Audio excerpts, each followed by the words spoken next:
Additional district magistrate Jammu Deepak Kapoor जी, राजेश छब्बर जी,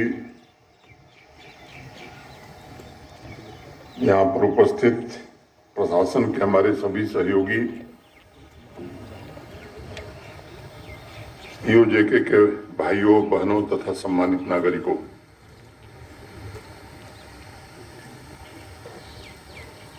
आज एक सुखद अवसर है। अभी पीओजेके भवन का शिलान्यास कुछ देर पहले हुआ है।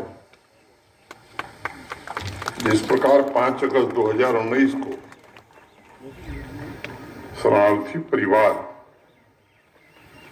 के जीवन में एक महत्वपूर्ण बदलाव आया, मुझे लगता है कि 12 मार्च 2024 की तारीख भी उसी क्रम में याद रखी जाएगी, क्योंकि देश के अन्य सामाजिक समुदायों की तरफ आपके अपने कम्युनिटी भवन की नींव रखी गई है।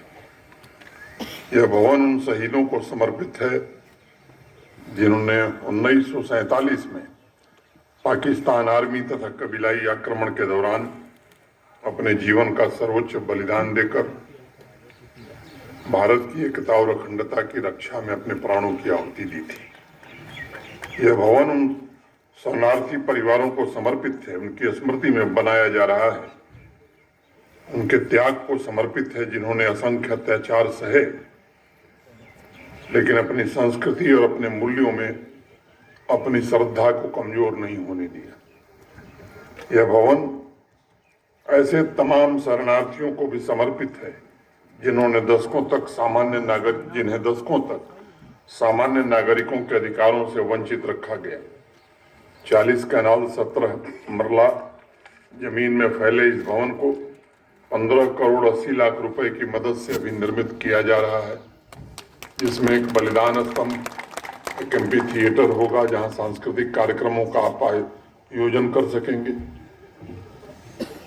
आपकी विरासत जो है वो उसे संरक्षित कर सकेंगे।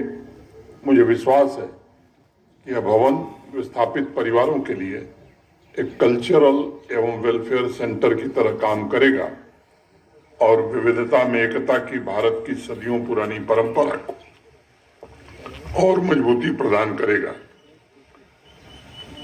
आप में से अनेक लोगों से निरंतर मैं मिलता रहा हूं। अभी हाल ही में एक बड़ा मोटा दस्तावेज मुझे मिला सबके हस्ताक्षर से।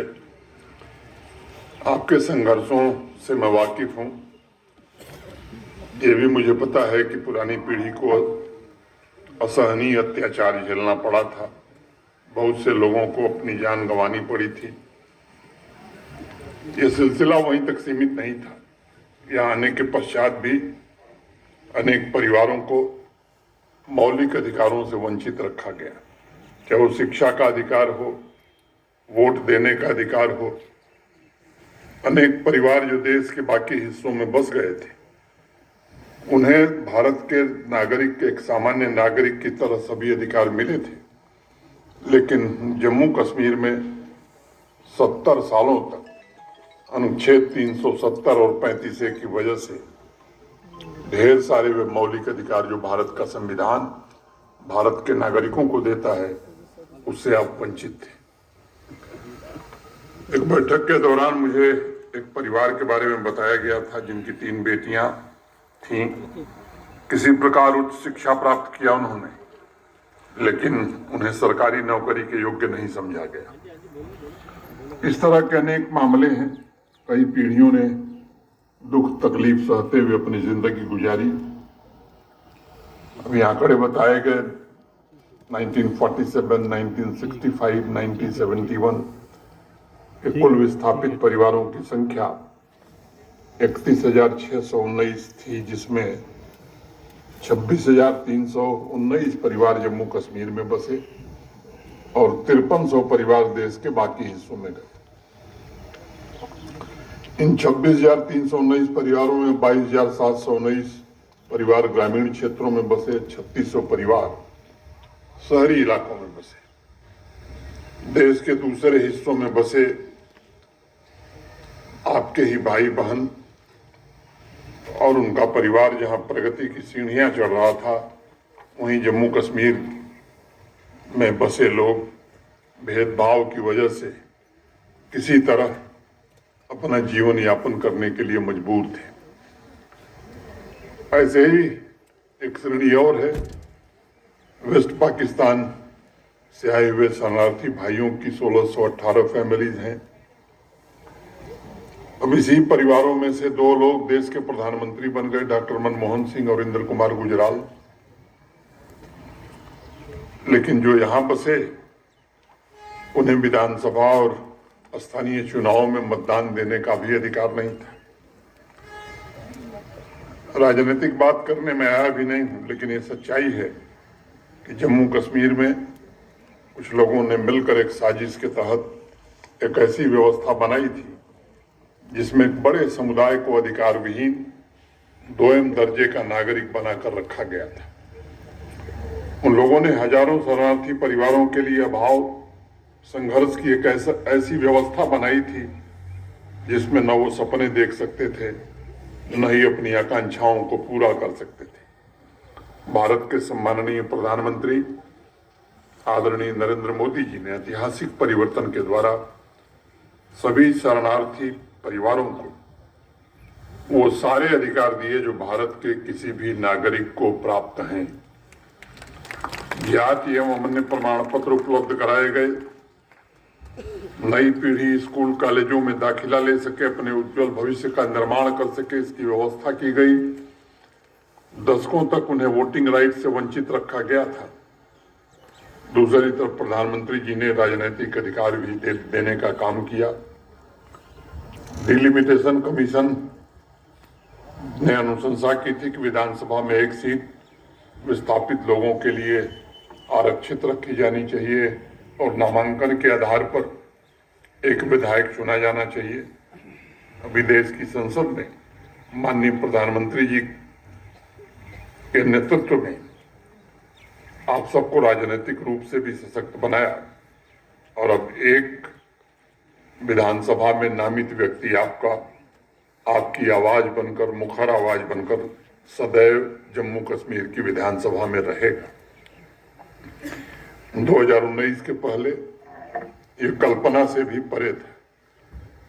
सुदेश कुमार जी की कहानी मैंने पढ़ी है, किस प्रकार उन्हें पंचायत चुनाव में विजयी होने के बावजूद पद से वंचित होना पड़ा था।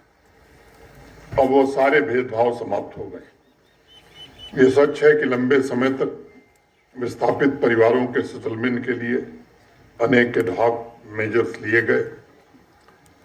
माननीय प्रधानमंत्री जी ने वन टाइम सेटलमेंट का जो निर्णय किया, चाहे वो 1947 के लोग हों, 1965 के लोग हों या 71 के, 28,160 परिवारों ने आर्थिक सहायता के लिए आवेदन किया था।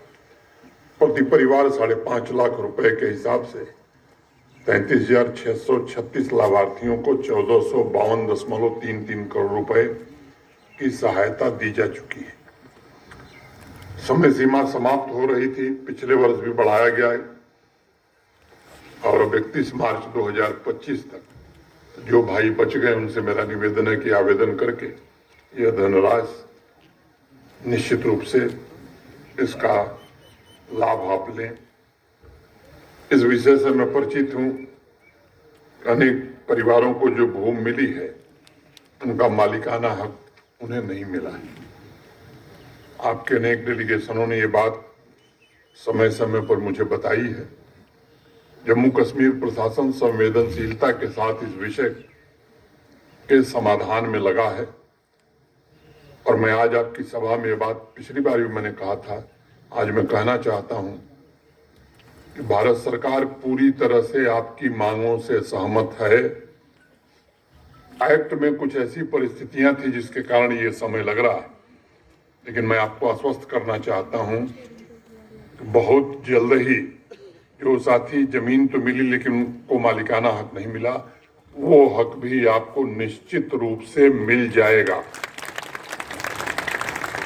पिछले वर्ष विभिन्न स्थानों पर स्पेशल कैंप आयोजित किए गए थे ताकि सोशल सिक्योरिटी की स्कीम्स का सैचुरेशन हो सके।